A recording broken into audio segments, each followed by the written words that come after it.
Imagine करिए कि समुद्र के 60 फीट नीचे क्रूड ऑयल से भरे पाइप के अंदर फंस जाना। जी हाँ, तो मैं बात कर रहा हूँ पारे डाइविंग इंसिडेंट की।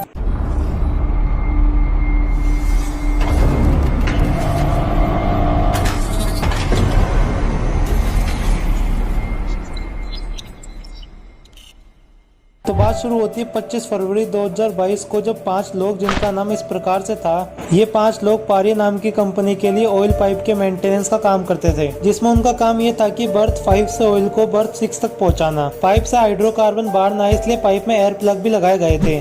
इसके अलावा पाइप के अंदर एक काम करने के लिए एक स्पेशल केबिन बनाया गया था, जिसे हैबिटेट बेल भी कहते हैं। हैबिटेट बेल का काम ये था कि एयर प्रेशर से एक सूखी जगह को तैयार करना, जिससे वहाँ पर लोग आसानी से काम कर सके। उस दिन डाइवर्स का काम ये था कि पाइप में जाके उस एयर प्लग को निकालना। जब उसने एयर प्लग को निकाला, लेकिन जब उन 5 लोगों ने एयर प्लग को निकाला तो पानी के प्रेशर के कारण वो पाइप के नीचे चले गए। पानी का प्रेशर इतना था कि उनमें से कुछ लोगों की हड्डियां भी टूट गई थी। पाइप में अंधेरा होने के कारण उनको कुछ दिखाई भी नहीं दे रहा था और उनके पास ऑक्सीजन भी लिमिटेड ही बचा था। आमतौर पर पाइप के अंदर 1200 बैरल ऑयल होता है, लेकिन उस दिन कम था और बहुत ज्यादा लो डेंसिटी वाली एयर होने के कारण जब उन्होंने एयर प्लग को निकाला तो हाई डेंसिटी वाली एयर नीचे की तरफ चली गई, जिसकी वजह से एक बहुत बड़ा पानी का बाउंडर खड़ा हो गया और उनको पानी के साथ बहा के ले गया। वो लोग नीचे जाके एक एयर पाइप के अंदर फंस गए। अभी इस टाइम उनके पास बाहर निकलने के लिए एक रास्ता था, जो कि वापस से बर्थ 6 में जाने का था, लेकिन पाइप सीधी न होने के कारण बर्थ 6 के रास्ते में क्रूड ऑयल भरा था, जिससे वो लोग आगे नहीं जा सकते थे। लेकिन फिर क्रिस्टोफर और फैजान, जो कि आगे के हिस्से में फंसे थे, वो डिसाइड करते कि अब वो दोनों आगे जाएंगे और बाहर निकल के बाकी के लोगों के लिए मदद भेजेंगे। लेकिन थोड़ी ही देर बाद वो एक और पॉकेट में फंस गए, लेकिन उस जगह उन्हें दिखता है कि उनका एयर सिलेंडर उन्हीं के पास पड़ा था, जिससे वो पाइप के अंदर ज्यादा देर तक जिंदा रह सकते थे। लेकिन बदकिस्मती से पाइप में अंधेरा होने के कारण उनको ये नहीं दिखा कि ऑक्सीजन सिलेंडर में ऑक्सीजन कितना है। उनके ऑक्सीजन सिलेंडर का ऑक्सीजन खत्म होने वाला था, लेकिन उन्हें एक और एयर सिलेंडर मिला। लेकिन यहाँ पर परेशानी ये थी कि उस सिलेंडर का माउथ पीस नहीं था, जिसकी वजह से उनको ऑक्सीजन सिलेंडर की ओपनिंग सीधा ही अपने मुंह के अंदर लेनी पड़ी, जिसकी वजह से फैजान के मुंह के अंदर पूरा का पूरा क्रूड ऑयल चला गया। क्रूड ऑयल से होने वाली जलन के कारण फैजान ने डिसाइड किया कि वो यही रुकेगा। इसकी वजह से क्रिस्टोफर को अकेले ही आगे जाना पड़ा। क्रिस्टोफर 2 घंटे तक की मेहनत करने के बाद पाइप के दूसरे सिरे पर पहुंचता है, लेकिन पाइप में पानी कम होने के कारण वो तैर कर ऊपर नहीं जा सकता था, जिसकी वजह से वो पाइप को जोर जोर से मारने लगता है। उस वक्त ऊपर खड़े रेस्क्यूअर ने क्रिस्टोफर की आवाज सुनी और उसको चेन की मदद से ऊपर खींच लिया। क्रिस्टोफर के बाहर आते ही वो सबसे पहले उन्हें लोगों को बताता है कि उसके 4 साथी जिंदा पाइप के अंदर फंसे हैं, लेकिन रेस्क्यूअर उन्हें बचाने जाते उससे पहले कंपनी ने उनको परमिशन नहीं दी, क्योंकि कंपनी के पास बड़े ऑक्सीजन सिलेंडर नहीं थे, जिसकी वजह से उनकी जान भी जा सकती थी।